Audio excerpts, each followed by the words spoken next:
Belly fat का मसला mails और फीमेल्स दोनों में बहुत ज़्यादा शिद्दत के साथ बढ़ रहा है और इसके पीछे जो एक जेन्युइन रीज़न आ रही है वो हमारा ऑल्टर्ड, हमारा डिस्टर्ब लाइफस्टाइल है। For the latest update, press the subscribe button and hit the bell icon. अस्सलाम वालेकुम, आई एम ज़ोहा सुहेल। हम lecture Rashidi medical college and clinical nutritionist at art model hospital and मरहम।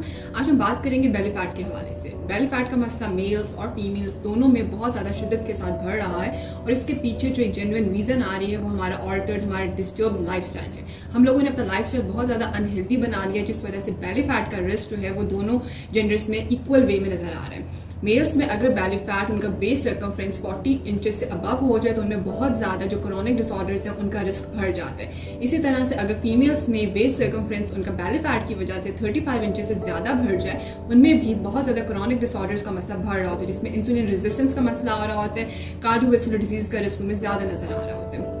तो वो लोग जिनका बेली फैट नॉर्मल रेंज से ज्यादा हो रहा है वो अपने लाइफस्टाइल को यहीं पे स्टॉप करके उसको अच्छा बनाना शुरू कर दें, अनहेल्दी लाइफस्टाइल को छोड़ दें और हेल्दी लाइफस्टाइल की तरफ आएं ताकि उनका जो बेली फैट है वो ज्यादा ना बढ़ सके और वो रिवर्सल वे में चलना शुरू हो जाए। आज हम यहाँ पर डिस्कस करेंगे कुछ ऐसे सुपर फूड्स जो बेली फैट को रिड्यूस करने में, बेस सर्कमफ्रेंस को नॉर्मल लाने में इंपॉर्टेंट रोल प्ले कर रहे होते हैं। उसमें सबसे पहले हमारे पास सिनेमन आ जाता है जिसको हम दालचीनी कहते हैं। सिनेमन में हमारे पास एक कंपाउंड मौजूद है जिसको हम सिनेमल्डिहाइड कहते हैं। अगर हम इसका इस्तेमाल करते हैं तो ये हमारे बेली फैट को कम करने में इंपॉर्टेंट रोल प्ले करते हैं। क्वेश्चन यहाँ पर यह आता है कि सिनेमन का इस्तेमाल किस वक्त किया जाए और कितनी मिकदार में इसका इस्तेमाल किया जाए और किस तरह से इसको डाइट में इनकॉर्पोरेट किया जाए ताकि ये बेली फैट को खत्म करने में इंपॉर्टेंट रोल प्ले करे। उसमें यह आ जाता है कि जब आपने स्टार्ट करना है तो सिर्फ 1/4 टीस्पून से एक चम्मच का जो चौथा हिस्सा है आपने सिर्फ उतनी दालचीनी का इस्तेमाल करना है, इससे ज्यादा अमाउंट आपने नहीं कंज्यूम करनी। बेहतरीन वक्त इसका सुबह आपका निहार का वक्त है जिसमें आप लोग एक ग्लास टैप वाटर में यानी कि आपका जो रूम टेम्परेचर पानी है उसके अंदर आप इसको डालकर कंज्यूम करें, या अगर आप इसको ल्यूकवार्म वाटर में भी कंज्यूम करते हैं तो वो भी बहुत बेनिफिशियल है। उसके बाद जब पेशेंट्स की इसकी टॉलरेंस इंप्रूव हो जाती है फिर हम अर्ली मॉर्निंग भी रिकमेंड करते हैं और उसके बाद आहिस्ता आहिस्ता उनके फूड्स में, उनकी मील्स में इसकी इनकॉर्पोरेशन को बढ़ाते हैं। सिनेमन के अलावा टर्मरिक जिसको हम हल्दी कहते हैं, हल्दी में हमारे पास कर्क्यूमिन मौजूद है। कर्क्यूमिन बॉडी में जाके बाइल एसिड की प्रोडक्शन को बनाता है। बॉडी के अंदर जितनी अच्छी बाइल की प्रोडक्शन होगी उतना अच्छे तरीके से फैट जो है वो इमल्सिफाई होगा, उसकी अच्छी तरीके से एब्जॉर्प्शन होगी और वो एक्सक्रीशन होती जाएगी उसी गुड वे में।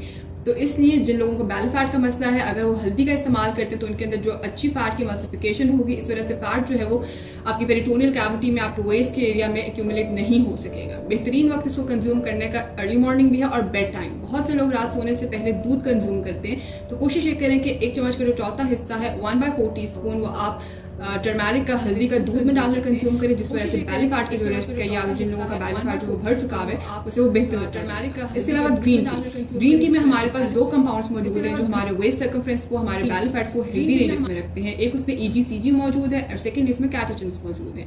एक तो ये हमारे निजाम हजम को भी इंप्रूव करते हैं और दूसरा हमारे बॉडी में जो एक्सेस और बैड फैट एक्यूमुलेशन हो रही होती है उसको बर्न आउट करने में इंपॉर्टेंट रोल प्ले करते हैं। इंपॉर्टेंट क्वेश्चन यहाँ पर यह आता है कि एक दिन में कितने कप्स ग्रीन टी कंज्यूम करने चाहिए और किस वक्त पे कंज्यूम करने चाहिए। बहुत से लोग ये समझते हैं कि जितनी ज्यादा ग्रीन टी कंज्यूम करेंगे उतना हमारा जो बॉडी वेट है, जो बॉडी में इजाफी फैट मैस एक्यूमुलेट हो चुका है वो कम होता जाएगा। ग्रीन टी में ऐसा नहीं होता। आप लोग जितनी ज्यादा ग्रीन टी कंज्यूम करेंगे बॉडी में डिहाइड्रेशन उतनी ज्यादा होती जाएगी, इलेक्ट्रोलाइट्स आपकी बॉडी में से निकलते जाएंगे क्योंकि जो ग्रीन टी है वो एज अ डायूरेटिक भी काम करती है, एज अ पेशाब आवर काम करती है, बहुत ज्यादा यूरिन की प्रोडक्शन को बढ़ाती है और जितना ज्यादा यूरिन एक्सक्रीट आउट करेंगे उतने ज्यादा इलेक्ट्रोलाइट्स आपकी बॉडी के अंदर जो वाटर सॉल्युबल विटामिन है वो भी बाहर निकलते जाएंगे और आपकी जो स्किन है तो वो भी खराब होती जाएगी। तो एक दिन में वो लोग जिनको बेली फैट का इशू है वो एक दिन में 1 कप से 2 कप ग्रीन टी का इस्तेमाल कर सकते हैं, लेकिन इससे ज्यादा ग्रीन टी का इस्तेमाल ना करें और खाने के वक्त पर इसको इस्तेमाल निकलते जाए, यानी कि जो आपका लंच टाइम है उस वक्त ग्रीन टी को इस्तेमाल ना करें, डिनर के टाइम पर इसको इस्तेमाल ना करें, इवन नाश्ते के टाइम पे इसके इस्तेमाल से परहेज करें। जिसका बेहतरीन वक्त है वो 10-11 बजे का वक्त है जो आपका मिड मॉर्निंग स्नैक आ रहा होता है और 4 से 5 बजे का वक्त जो आपका आफ्टरनून स्नैक का वक्त होता है। इन 2 वक्तों में आप ग्रीन टी का इस्तेमाल कर सकते हैं। इसके अलावा ब्लैक पेपर में हमारे पास क्रोमियम मौजूद है। क्रोमियम एक तो हमारी बेली फैट जिन लोगों में ज्यादा हो रहा हो तो उनमें इंसुलिन सेंसिटिविटी जो है वो कम हो रही होती है, रेजिस्टेंस बढ़ रही होती है, यानी कि उनके सेल्स जो है वो इंसुलिन को रिस्पॉन्ड नहीं कर रहे होते।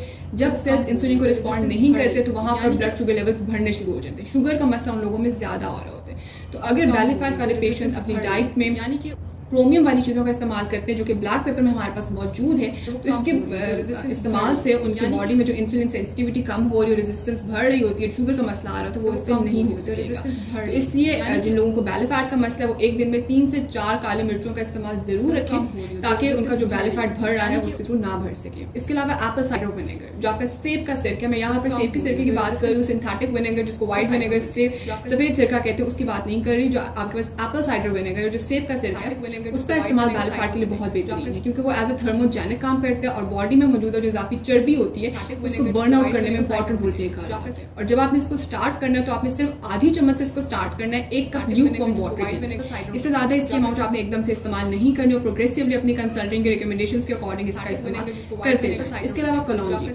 कलौंजी में हमारे पास एक कंपाउंड मौजूद होता है जिसको हम नाजुलोन कहते हैं और ये हमारे लिए central obesity, central body fat जो कि एब्डोमिनल रीजन में ज्यादा आ रहा होता है उसको बर्न आउट करने में इंपॉर्टेंट रोल प्ले करता है। तो अगर आप कलौंजी का इस्तेमाल अपनी डाइट में करते हैं, वो लोग जिनको बेली फैट का मसला हो चुका है या वो लोग जिनका बेली फैट बढ़ रही आहिस्ता आहिस्ता, अगर वो कलौंजी का इस्तेमाल करते हैं तो इसके थ्रू वो फायदे हासिल कर सकते हैं।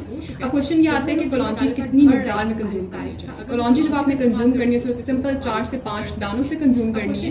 आप उसको निहार में भी इस्तेमाल कर सकते हैं, आप उसको अपनी रोटी में आटे में गूंद कर इस्तेमाल कर सकते हैं। डिफरेंट लोग गर्मी के मौसम में चटनी कंज्यूम कर रहे हो तब चटनी में उसको डालकर कंज्यूम कर सकते हैं। आप सिंपल पानी के साथ भी उसको कंज्यूम कर सकते हैं। जिस तरीके से आपको बेहतर लगता है आप उसका इस्तेमाल कर सकते हैं। इसके अलावा जब हम लोग डाइट की तो बात अब कर ली, अब फिजिकल एक्टिविटी के बारे में जब बात करते हैं बेहतर लगता है कि फिजिकल एक्टिविटी किस तरह से बेली फैट के लोगों के लिए अच्छी है, उसमें आ जाता है कि ऐसी एक्सरसाइजेस को अपनी लाइफस्टाइल में इंकॉर्पोरेट करें। अगर आप सेडेंटरी हैं, पूरा दिन आप किसी भी किस्म की एक्टिविटी नहीं करते तो उस चीज को जरा खत्म कर दें क्योंकि बेली फैट के लिए डाइट का भी बहुत अच्छा रोल है और साथ फिजिकल एक्टिविटी का भी बहुत अच्छा रोल है। तो इन दोनों चीजों को अपने लाइफस्टाइल में इंकॉर्पोरेट करें ताकि हेल्दी वे में आप वजन को और बेली फैट को रिड्यूस कर दीजिए। एक्सरसाइजेस में ऐसी एक्सरसाइजेस का इस्तेमाल रखें जो आपके बेली फैट को बर्न आउट करें, जिसमें क्रंचेस आ जाते हैं, जहां पर आपके बेली फैट के ऊपर प्रेशर एक्सर्ट होगा। एक्सरसाइजेस आपको इसको रिड्यूस करने में इंपॉर्टेंट रोल प्ले करती हैं।